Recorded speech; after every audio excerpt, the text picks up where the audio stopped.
We're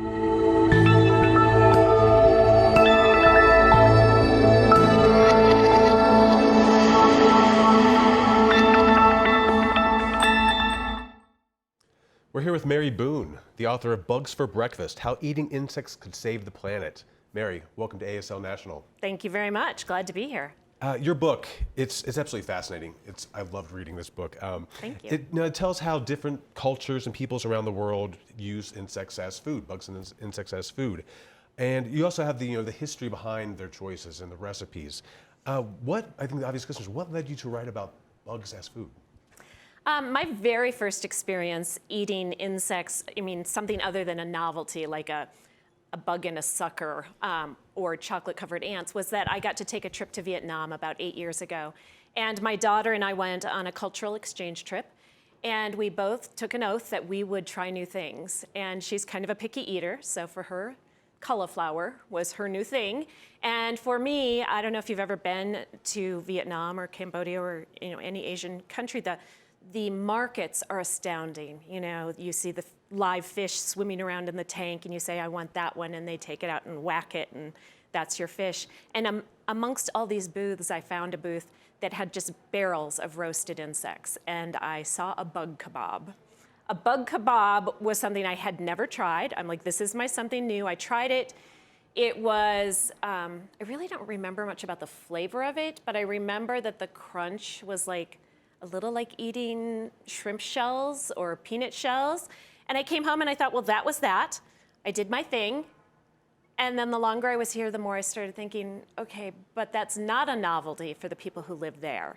And why isn't it? And I just started doing the research into who's eating what, where, for how long, why.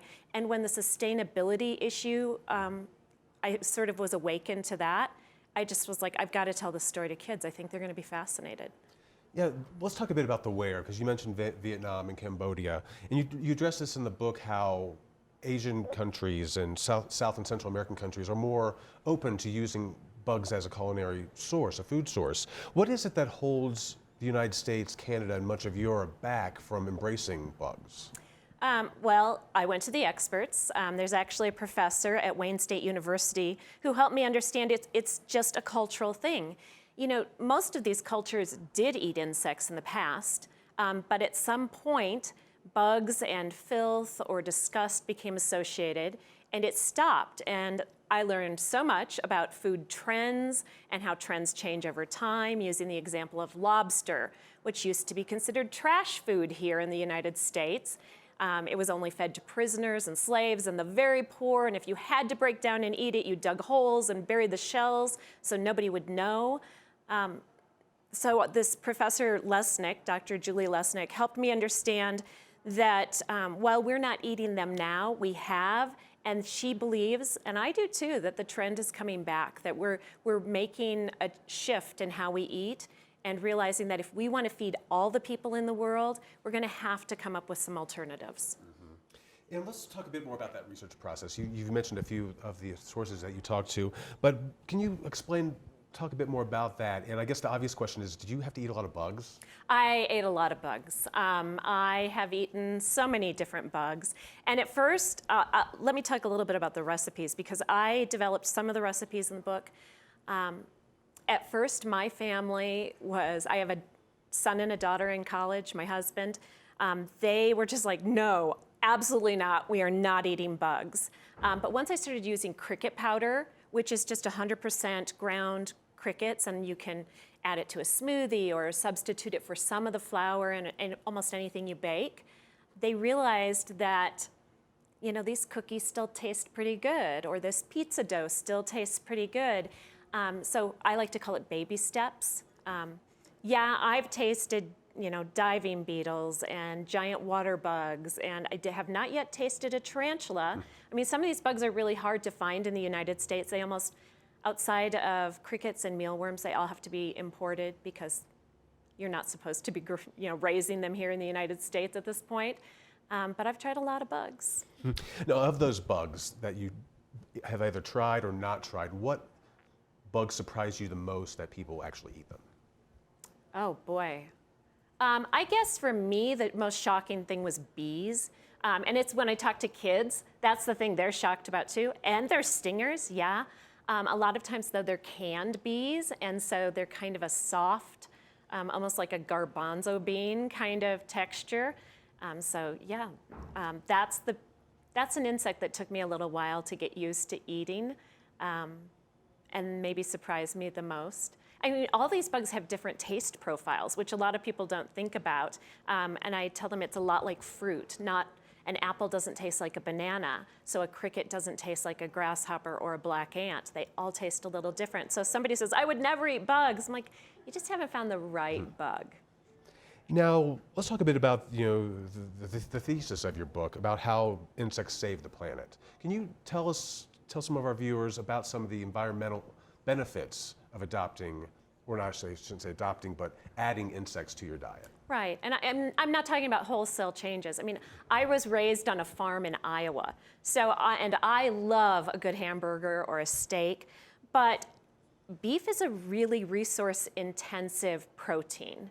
It takes about 1,800 gallons of water to raise 1 pound of beef.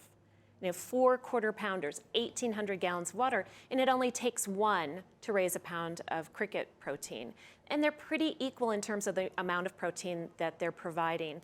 So the sustainability issue in terms of that, also greenhouse gas emissions from cows are something we've all heard about or have some inkling that cows are huge methane producers. I actually, in my research, got to talk to a professor who's researching insect flatulence. And no, we don't think that crickets fart. But this is actually a conversation I got to have with, a renowned researcher. But they emit a little bit of gas, but not nearly on the scale of some of the cows, chickens, hogs that we're talking about eating on a regular basis. So.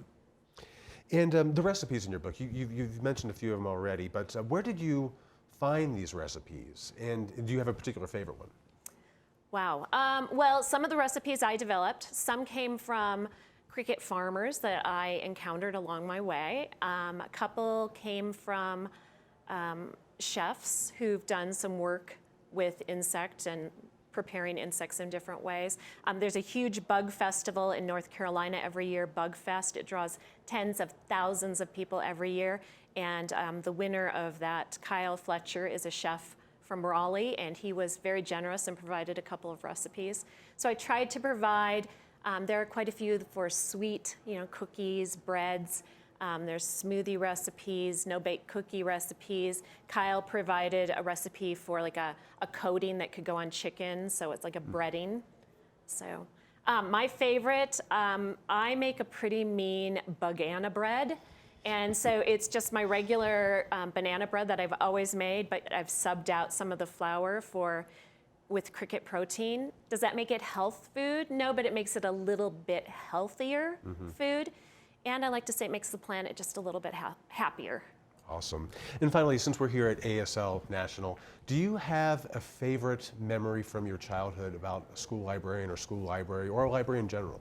Oh my gosh, I loved my school library. I went to Lambert Elementary in Manchester, Iowa, and I was that geeky girl who I prayed for rainy recesses because I would go into the library and just sit and read. And I remember very proudly the day that I finished the last biography. I've always been a nonfiction girl.